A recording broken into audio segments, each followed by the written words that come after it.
بسم الله الرحمن الرحيم. سبح اسم ربك الأعلى الذي خلق فسوى والذي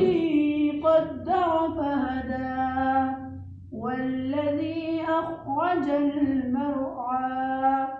فجعله غثاء أحوى سنقرئك فلا تنسى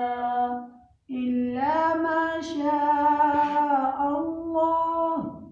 إنه يعلم الجهر وما يخفى ونيسرك لليسرى فذكر إن نفعت الذكرى سيذكر من يخشى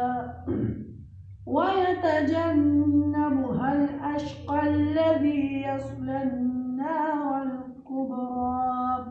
ثم لا يموت فيها ولا يحيا قد أفلح من تزكى وذكر اسم ربه فصلى بل تؤثرون الحياة الدنيا والآخرة خير وأبقى